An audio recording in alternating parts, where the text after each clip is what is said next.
Saudara-saudariku yang dikasihi Tuhan, berkah dalam.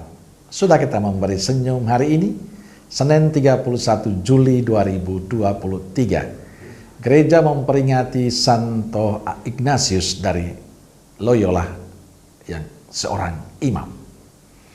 Mari kita awali permenungan kita hari ini dengan tanda kemenangan Kristus dalam nama Bapa dan Putra dan Roh Kudus. Amin. Permenungan kita diambil dari Injil Matius bab 13 ayat 31 sampai 35.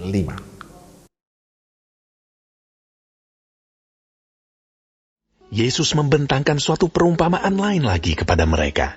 Katanya, hal kerajaan sorga itu seumpama biji sesawi yang diambil dan ditaburkan orang di ladangnya. Memang, biji itu yang paling kecil dari segala jenis benih, tetapi apabila sudah tumbuh, sesawi itu lebih besar daripada sayuran yang lain, bahkan menjadi pohon, sehingga burung-burung di udara datang bersarang pada cabang-cabangnya. Dan ia menceritakan perumpamaan ini juga kepada mereka.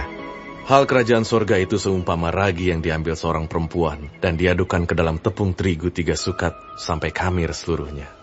Semuanya itu disampaikan Yesus kepada orang banyak dalam perumpamaan.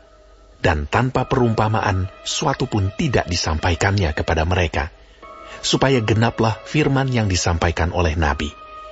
Aku mau membuka mulutku mengatakan perumpamaan. Aku mau mengucapkan hal yang tersembunyi sejak dunia dijadikan. Saudaraku yang dikasihi Tuhan, bacaan Injil hari ini bicara tentang biji sesawi dan ragi. Yesus membentangkan perumpamaan ini. Hal kerajaan surga itu seumpama biji sesawi. Memang biji itu yang paling kecil di antara segala jenis biji.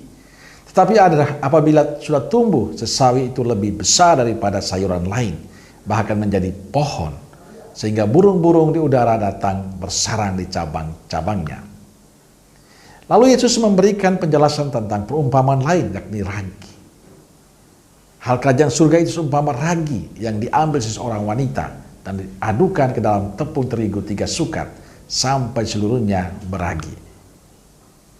Bila biji sesawi itu biji yang kecil, dia akan menjadi besar dan menjadi tempat bersarang burung-burung kalau dia sudah bertumbuh.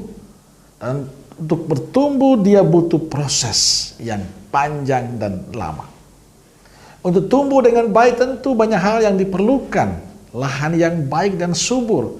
Ada yang merawatnya, disirami, dipupuk, dan macam-macam cara yang bisa dilakukan supaya sesawi itu bisa bertumbuh dengan baik.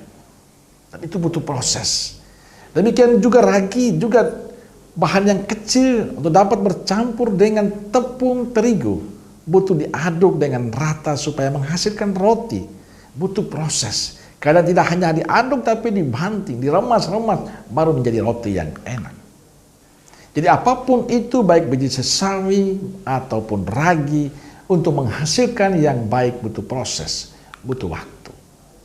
Saudaraku yang dikasihi Tuhan, biji sesawi perlu proses untuk bertumbuh, diterpa hujan dan angin dan juga hama untuk bisa tumbuh.